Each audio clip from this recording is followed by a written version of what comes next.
All right, so it's 11:04 and we'll go ahead and get started. Again, this is an open discussion roundtable in regards to Prop 1 that is on March 5th. However, we did go ahead and compile a small presentation that I really wanted to remain neutral on, as this is not Cal Kappa does not speak for the network. The network speaks for us, and we just want to inform, engage, and educate folks on Prop 1.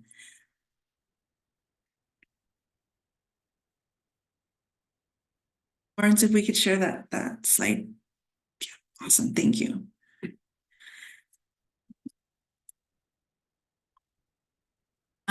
So Proposition 1, open discussion and community action roundtable. So what this webinar hopes to do is to have a really open and robust discussion where all opinions are valid, and everyone has a chance to speak about what their understanding of Proposition 1. So if you can go to the next slide, please.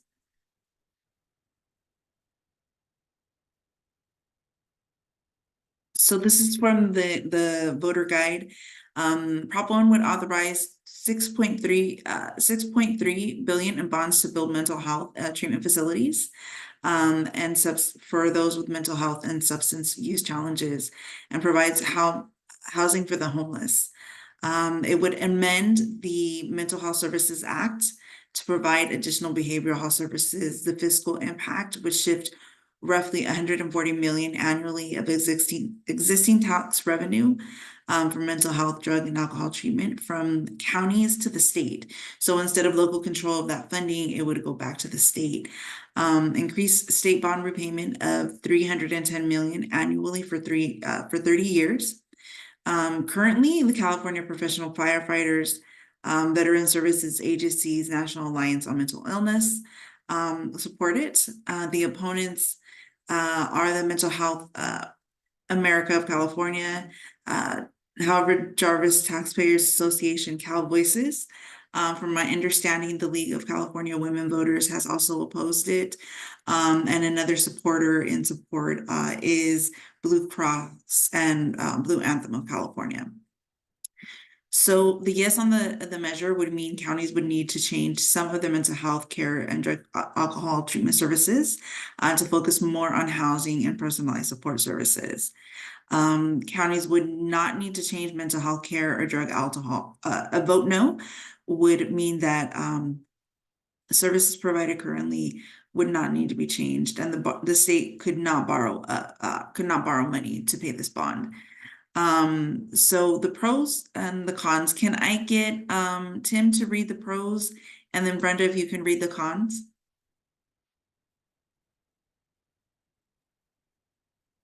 Sure. Proposition 1 addresses California's urgent crisis of homelessness, mental health, and addiction, authorizing the 6.4 billion in bonds and directing billions more annually to expand mental health and addiction services, build permanent supportive housing, and help homeless veterans. Vote yes on Proposition 1. My apologies, Katrina. I'm sick today. I'm not reading anything. I barely have a voice. Sorry. Okay, that's okay, I'm Brenda. just trying to get through the day. Sorry. It's okay. Can I get Maria Elena to read the cons? Yes, I got you, Brenda. I got you, Brenda. Prop 1 is huge, expensive, and destructive. It costs more than $10 billion, but isn't a solution to homelessness. Now's a bad time for new bonds and debt. Prop 1 cuts funds for mental health programs that are working. Mental health advocates and taxpayer groups oppose it. Vote no. Great, thank you so much. Can we go to the next slide, please, Lawrence?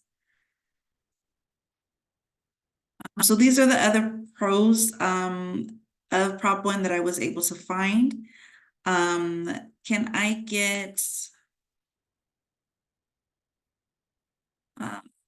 Pete to read the pros, please?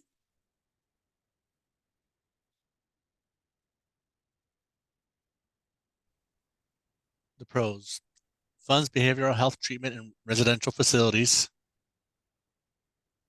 supportive housing for veterans and individuals who are homeless and at risk of behavioral health challenges, prioritizes existing funding sources, and will generate new funding sources, will address homelessness and housing crises by benefiting the chronically homeless and advance the importance of wraparound services.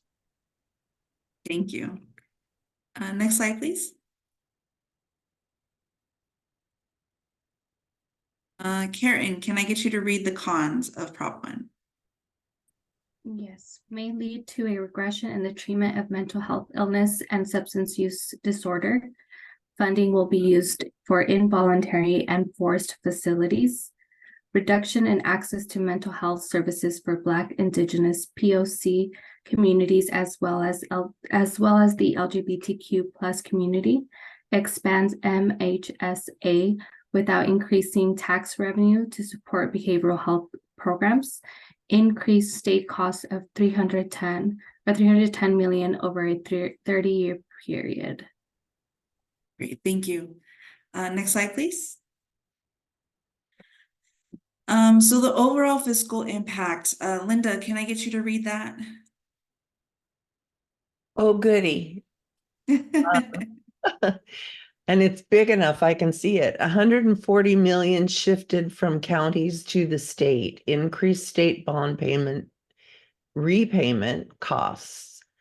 12 billion in bonds already issued, 18 billion for unemployment, 82 million in unfunded liabilities for state employee health care, 221, I'm assuming, billion total. Yes. Prop 1 would increase fiscal impact by 89 billion over 30 years. Can you believe how easily we're talking about billions these days? I'm gonna see if I can. I have a question. The previous slide said 31 million over 30 years or something like that of state impact. What did that mean? Because I'm confused what that figure meant based on this slide. Go to the So previous slide. So that's the information that we're getting from the state. This is from the Legislative Analyst's Office. So they're going to have differing opinions on what the actual cost is going to be. Yeah, that doesn't even make sense. 31 million over 30 years. Yeah. I wonder if that should have been a B and not It an should M. have been. Yeah. So I mean, and this is the end of the presentation. So definitely this is a conversation to have. I know that Governor Newsom is really pushing this bill. But what do we think about his policies that he has pushed forward? And if we can close out the presentation, Lawrence, thank you. So what do you all think of the policies that he's pushed forward in the last 3 to 5 years? Knowing that he is in such support of Prop 1, does that make you all want to support it? Does it make you all not want to support it? What are folks' thoughts?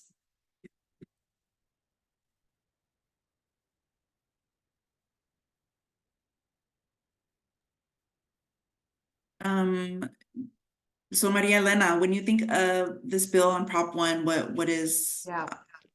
So I came to this workshop because I don't know. Because I haven't made a decision. This is me personally. I haven't made a decision. I'm hearing like what you just presented, the pros and the cons. And I'm curious. So I'm curious about if this passes, what could be the impacts on Community Action Network, right? I don't know how many of us have mental health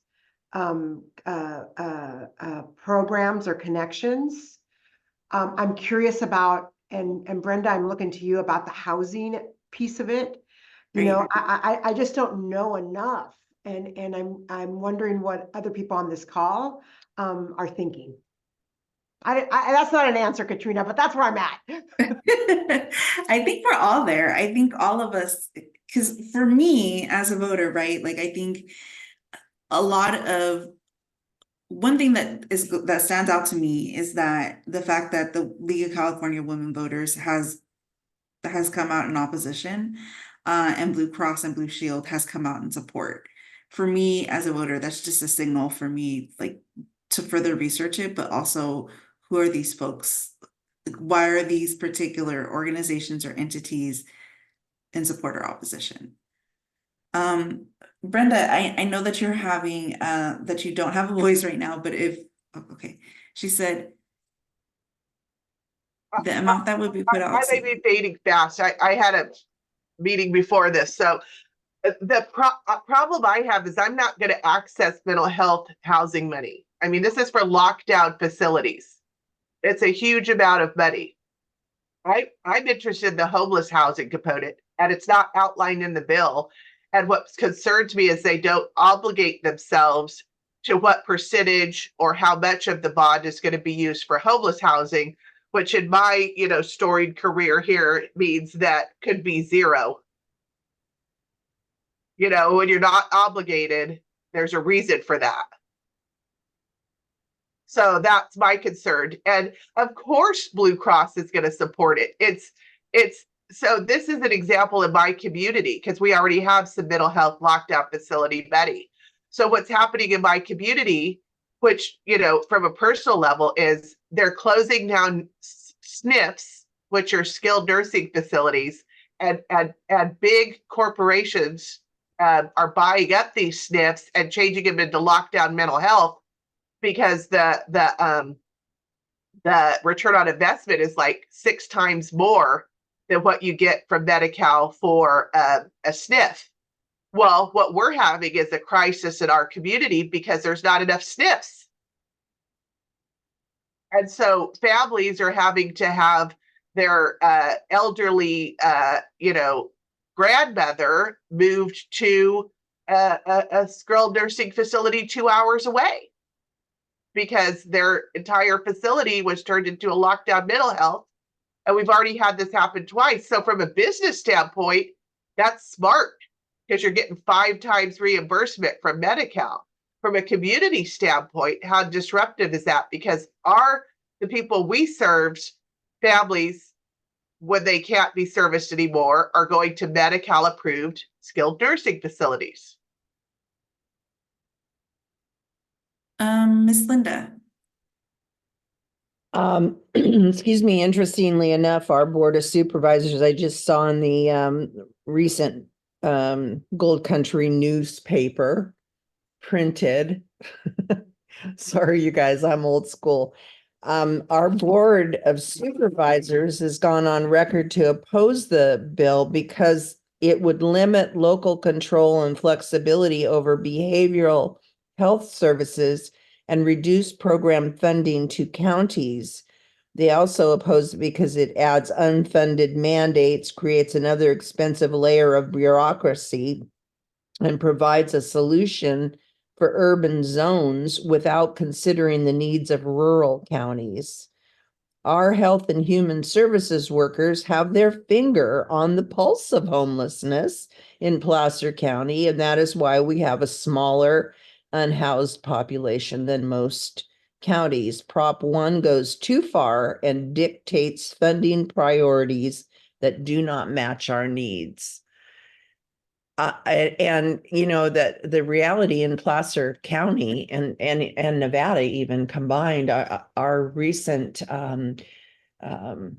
analysis, when they go out into the community and count the homeless count, there's between 600 and 700 homeless people in Placer County total. So it is a very small group, and they are managing it pretty well. So I understand where they're going. And so many of our homeless have mental health issues. And if they're pulling money, if that's what's actually happening, is money from mental health is going in some other direction, I don't think that's a good idea. Well, that's actually a question that was sent in this week to us was, should mental health funding be used for housing services? And, as you did say, a lot of folks who are homeless are experiencing mental health crises, right? Or mental health issues, but is that enough money coming from this bond to house folks? What do you all think? And our Project Go has like 500 units of affordable housing in Placer County. And when we accept homeless folks into our properties, we are always hopeful that they're working with a case manager and that they are getting the mental health services that they need. But we're finding in a lot of cases that's not happening. And so the folks that are moving in are not settling well. And they're causing lots of problems in our communities. And once they get a home, all of their friends out on the street now have a home because they bring them on in. So then we have a group of folks in a unit with mental health issues, drug issues, alcohol issues.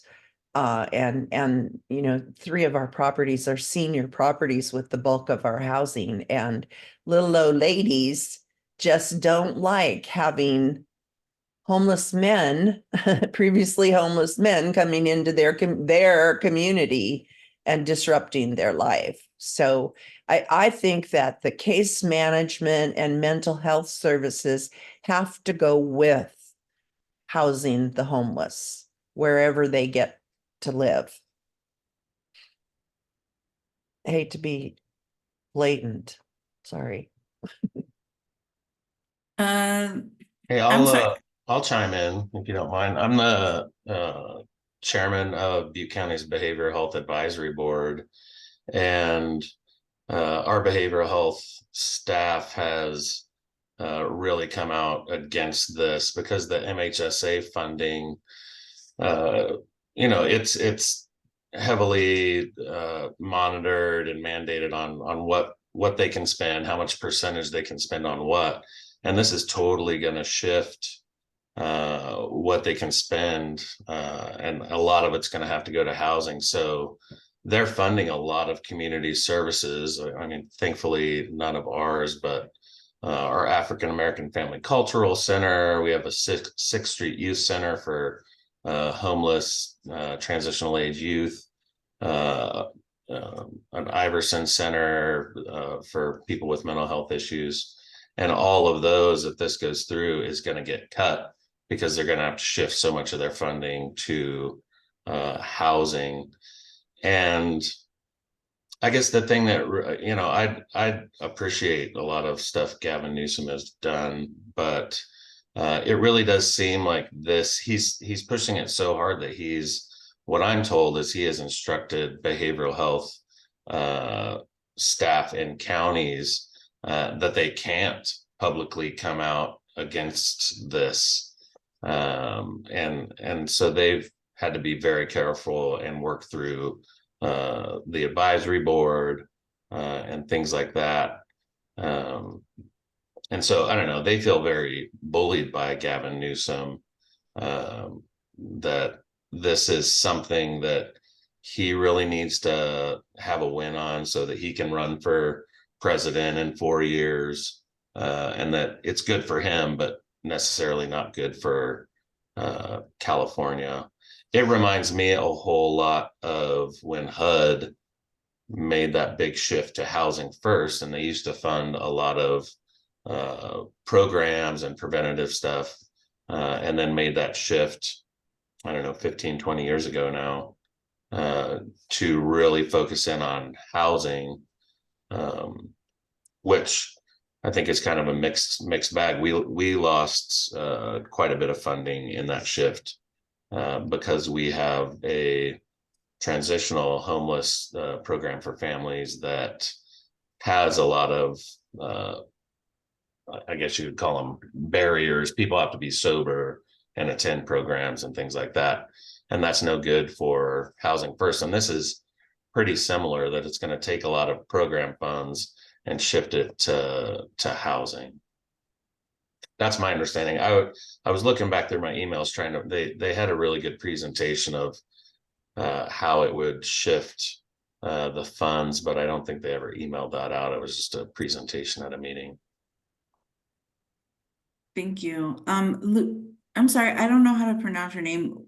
Lubov? Lubov, yeah. Yes. I feel like Tim kind of covered everything that I wanted to say, because I do agree that, from what, at least from the presentation, how I understood that this prop does not increase like the overall funding for mental health. It's just bond money to build treatment. So I feel like this like reallocation, it would reduce the funds that are available for other mental health services like treatments, crisis response, outreach. So I feel like it would reduce. I work for Yale County. I feel like it would reduce the county's abilities to like set priorities based on our like local needs for our mental health services. So I feel like overall it wouldn't be like a great thing for us as counties. Brenda has a question for you, Tim, and it is, do you have a sense of how much will be allocated to lockdown facilities as opposed to mainstream housing for the homeless? I don't have that. I could probably get that and send it out. I don't recall in the presentation we were provided that they differentiated between lockdown facilities and just housing for people. And they said the majority of it would be for homeless folks that have mental health issues. Local behavioral health says that they don't know either. So did you all get, I know that we must all have all gotten it, but did anyone get a chance to read the informational booklet that came out? You read the whole thing, Brenda? On Prop 1? Yeah. No, but I read a majority of it. I went through the highlights because I was looking for a breakdown of how much was going to go to mainstream and how much, because let's call it what it is. These are lockdown mental facilities because local communities don't know what to do when somebody's acting out on the streets or repeatedly is acting out on the streets. And so they want someplace to take them, involuntary, which can be good and can be bad. Because let me tell you, I have somebody right now in one of my places that needs to be in someplace involuntary because he's not even verbal. I don't even know if he understands, but he can't be in housing. He cannot be in housing. He needs somebody to give him medication or something. I mean, it's just been a nightmare for us. So I'm pro that and con that because I think it could be abused, but I couldn't find anything that says, 80% of the bond will be allocated to, licensed lockdown medical facilities and 20 will be for mainstream. I couldn't find anything that holds their hand to the fire of that. That's what my concern is, because very well could be none goes for mainstream homeless housing. Yeah. Very true. So for agencies that offer wraparound services, do you think that this would affect the funding streams that you all get or the funding that you all get from the state and the Mental Health Services Act?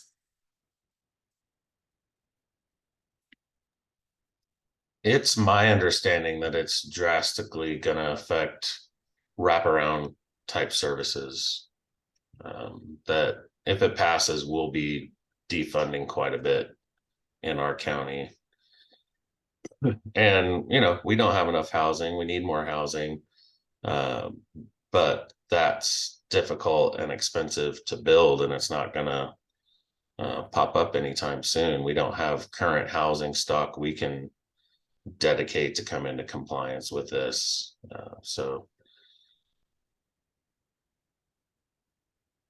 But I'm telling you, if this is a run to the finish line,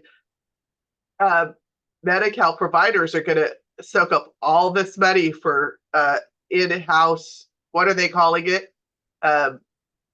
For care homes for, severely mentally ill.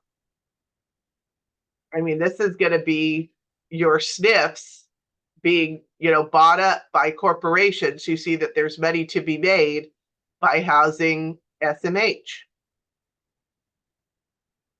I mean, that's what I think, because it's for profits that are going to get these, because from a business model, the reimbursement rate is really, really, really, really high.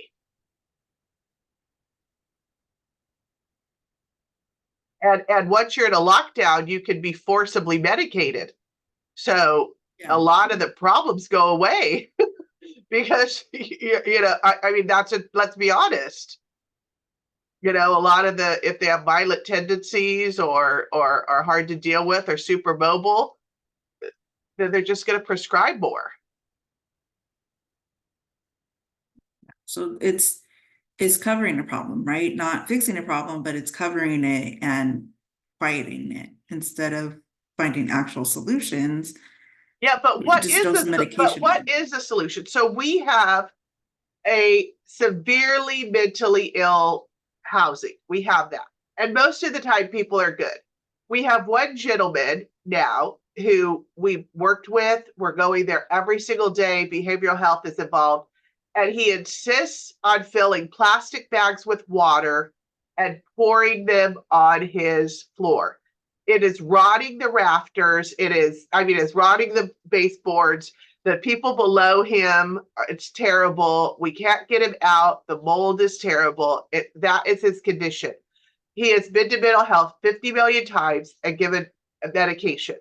So what is a solution for him? He can't be in mainstream housing. He can't be with other mainstream people, no matter, we've been working with them for 2 years thinking that we were going to be able to do something.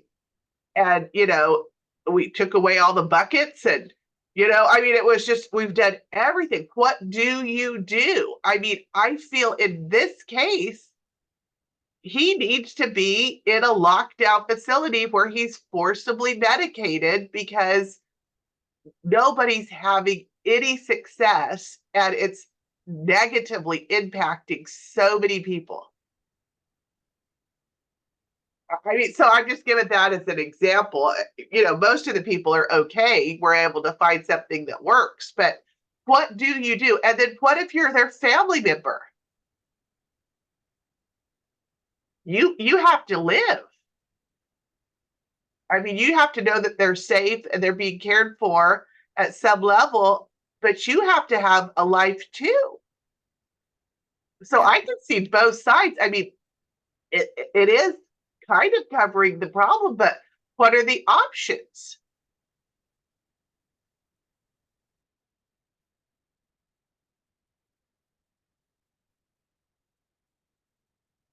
So Nathan and Karen, what, from your agency perspectives, what are the pros and cons for you all?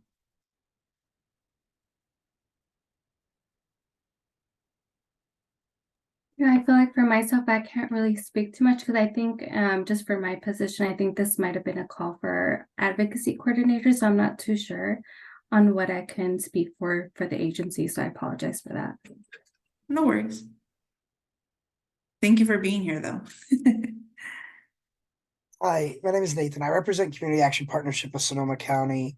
And we don't really have, we're trying to formulate our stance. We don't have one. So I came here today as kind of just to kind of find out what's going on. So I really can't give an opinion either on what the agency wants to do or our stance on it. We're trying to figure it out ourselves. But we know it affects us because we just merged with a mental health provider in the community. So we know we will be affected in some capacity. So we're curious as to dive deeper into this. So the merging with the mental health facility is really interesting. Can you speak a little bit more about that? There's a local nonprofit in the area that was going through some fiscal issues, and we basically acquired them through a merger. They reached out to us, and we basically acquired them, but that's pretty much it. And they have some fee for service stuff, some grant work for the county, things like that. But they just came on as of January 1st. So, but So it's brand new. Yeah, it's brand new. So and I'm really not one to speak on. I'm just I work in development. So, but I was just curious as to jump on and get some information from everyone. What about you, Pete? What are your thoughts for from your organizational standpoint, or your agency standpoint, if you can speak to it, and then just as a voter as well? I'm here to just get more educated and understand what the processes are. I work with Lubal. She's my supervisor. So pretty much we're trying to just educate ourselves and get better informed on what's going on. Okay, I mean, I wish we had more answers. Unfortunately, the thing is that any agencies involved in services for SMH and in care facilities?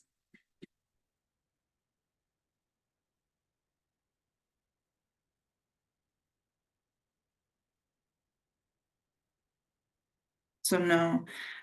We did have another question. So one of the questions that we had come in this week was, should California borrow more money to build more housing and treatment facilities? So basically the bond is a repayment or money borrowed, but should we, we do know that there is a homeless problem. We do know that there's a mental health crisis issue going on here as well, but should we keep borrowing money to build these facilities and build housing? Should that be the focus of California money? I do Brenda? think getting more housing is a very important remedy to the housing crisis, obviously. But I don't know that, I think part of that, probably the expense of it, has to do with regulation and like extreme fees. Just to start a building project is incredible.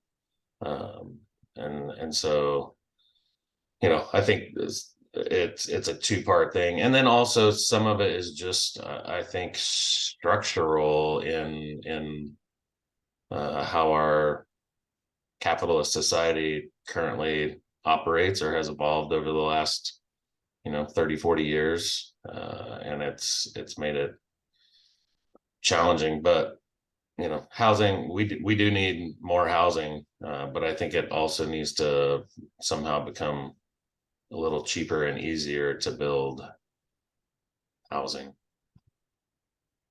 Affordable housing. Question for the group. Are any of your agencies receiving funds from the Mental Health Services Act right now? And if so, okay, Brenda, so would these changes, these allocation changes that they're proposing, was that have an impact on your operation?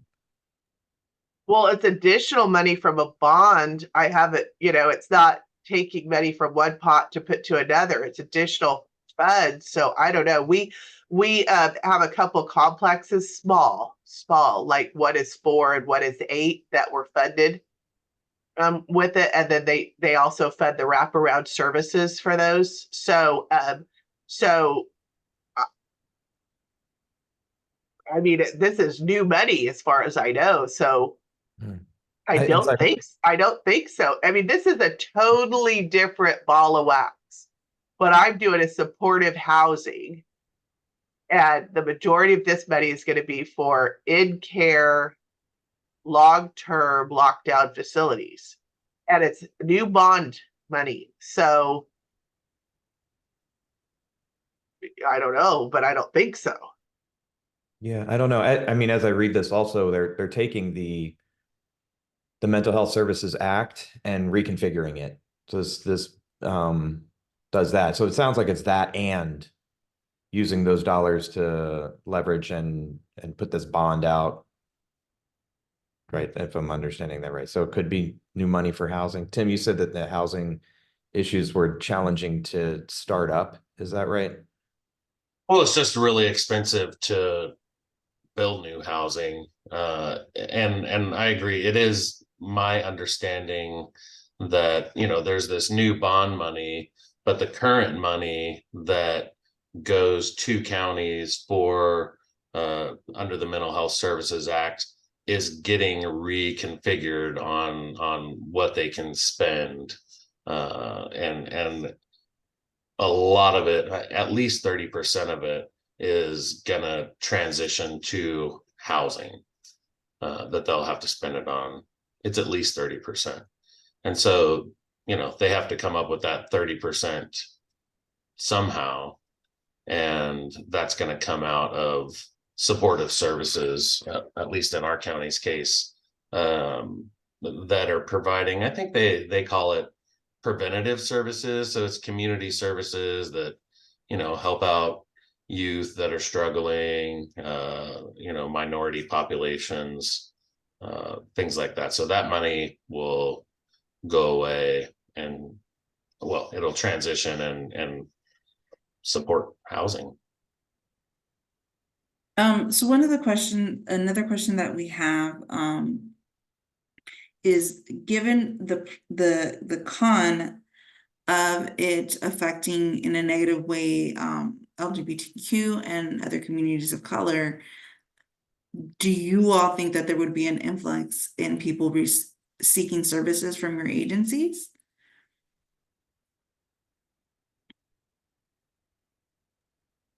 I don't think so.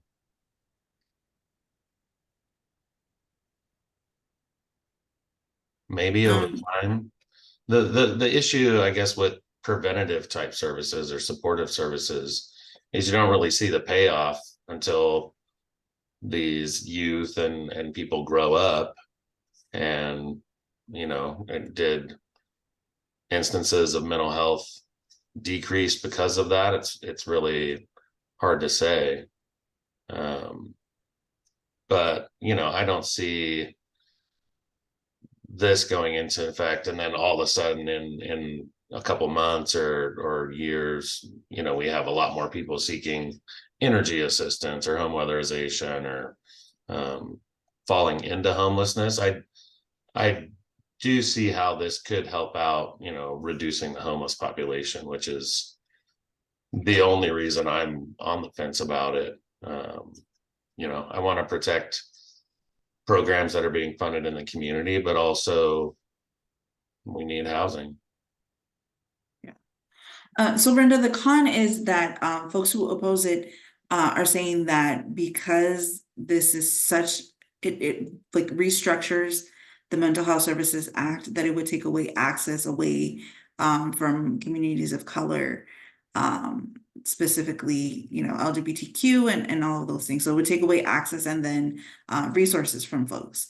I thought So maybe it was coming from the prospect of those communities would be targeted. Okay. So I'm just wondering, what is the population of communities of color that you all serve? Or what is the percentage, right? And then as Tim was discussing, like, is that would that be a long-term effect for your agency, or do you think that you would see an influx right away of those communities coming back in for services?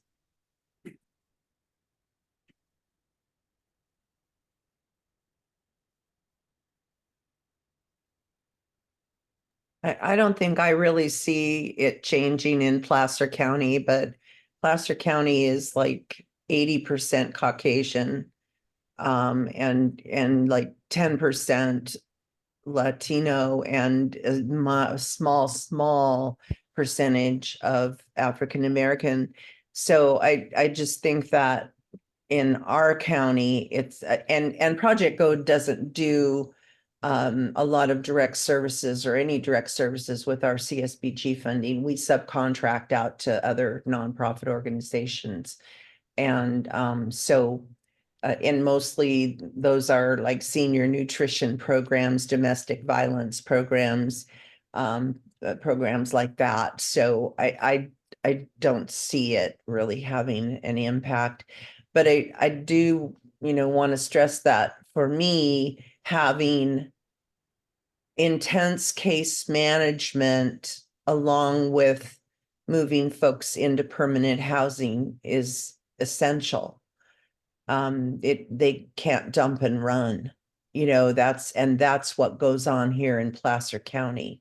You have a vacant unit, and the agencies that are housing the homeless get wind of it and they bring their person in. And we, up to this point, have been very open in accepting anybody and everybody. And we don't screen, we don't do, background checks. We don't do any of that because we've been relying on the nonprofits that are bringing the folks to us and their promise that case management services go along with it, but they're limited. And, case management to me is not meeting your client in the parking lot and talking to them out the window of your car.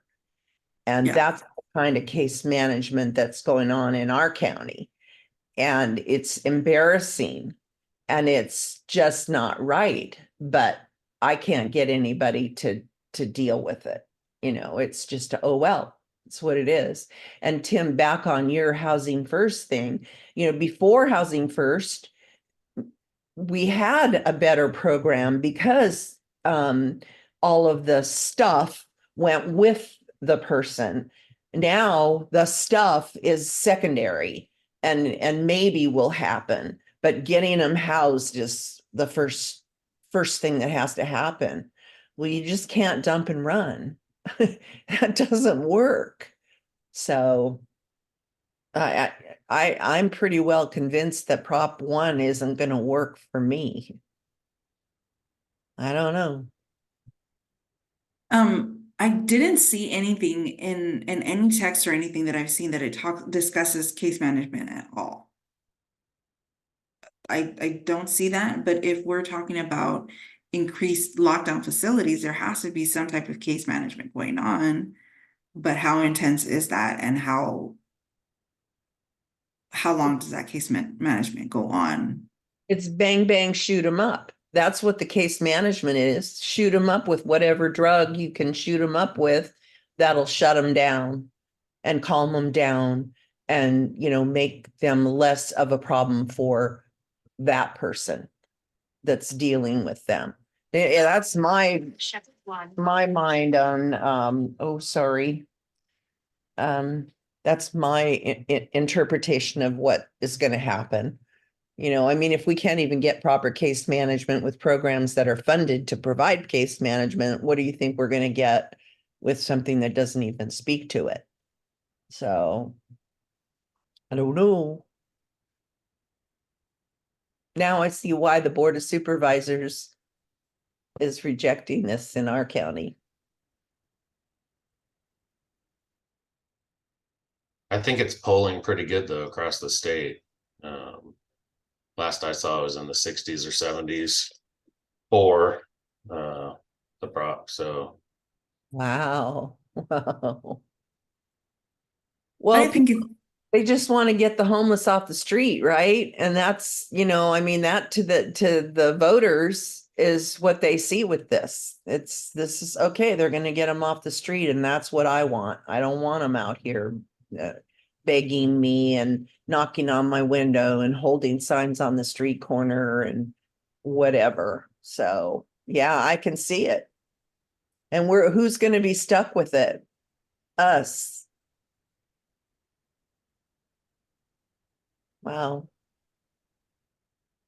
Well, we have to think of the big names that are supporting it. So one of them is Gavin Newsom, and you have folks that, unfortunately don't see past that, right? And so they're going to support whatever Gavin Newsom supports because it's, he's a very polarizing person in California, and so folks are just gonna see that. So I can see why it's getting so much support.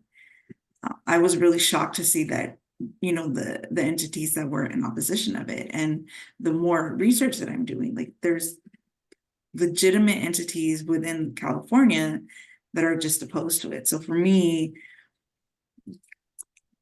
for the network, it's just, for the biggest concern that we have is how will it affect wraparound services and housing for the agencies, and how that, folks that do get funding, like Brenda's agency that gets funding from the Mental Health Services Act, how would that affect their direct funding and their ability to impact their community. Well, and I appreciate that, Katrina, but it sounds to me like Gavin is not talking to the right people. Or he's talking to the people he wants to talk to, because, if he was to talk to the Community Action Network, and I don't know how much work we've done as a network to talk with him about this topic. I mean, our ballots are due. Placer County or California is a mail-in ballot thing. I mean, if we don't get them in the mail this weekend, they're not going to arrive on time. So, is it too little too late for us on this particular topic? But is this a lesson we can learn that we just really need to work hard to get ahead of these issues and be at the table with Gavin Newsom and letting him know what the issues are on our side? Because maybe our side our story is not being told to him. Well, we do have an ELAC committee that has talked about Prop 1 previously, but that's when it was ACA 1. So the text that has, and I want to take the minute to invite everybody to ELAC. We meet the first Tuesday of every month at 9:00 in the morning. I can send out a link to folks. We do really want voices, and we do support and oppose legislation and come up, and it does consist of folks from across the network, from different agencies. And the more folks that we have participating, the more voices and opinions we'll be able to form and more legislation, and we will be able to get more ahead of it than we are now. So just really wanted to invite folks to come and join our ELAC committee. But so community action is really powerful. And again, this is a really good, another really good place to plug the legislative summit that we have every year, because we could, it's essentially next year set up a meeting as a network to have with Gavin Newsom. So we have a representative from each agency coming in to speak with you about something that's really important to community action, not only state match funding, but CSBG, and legislation that really allows our agencies to continue doing the work that we've been doing for 60 years, but to do it on a more impactful level across the state. And I think that's really powerful as well.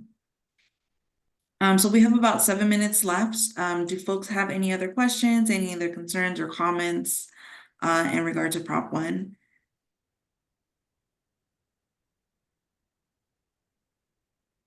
I have several links that I gathered for folks, and I know that maybe folks were hoping to gain clarity on which way to vote, and if we did nothing other than have a robust conversation, that's really great as well. One of the things that I want to encourage everyone to do is to reach out to us in regards to their agency and their agency needs. And that way we can help find legislation and fund legislation or push legislation that is really reflective of the network and agency and your agencies as well. Let me go ahead and find those links really quick. So it's a link from ABC News, one from the California Budget Center, the voter guide, YouTube video, and then also the Legislative Analyst's Office. And so these are all links to some of the information that I was able to gather and used for our conversation guide, but also some information that we didn't use. Thank you for attending, Karen. So the links are there in the chat, folks, if you want to copy and paste them. And again, feel free to reach out. And then we do have a Survey Monkey. Please feel free to do take the survey. And thank you for dropping that in the chat as well, Lawrence.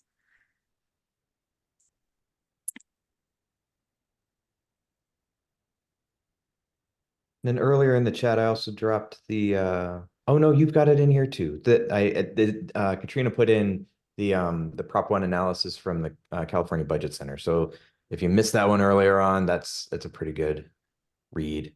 They're a good newsletter. If you haven't subscribed to their newsletter, they're pretty good analysis on the regular.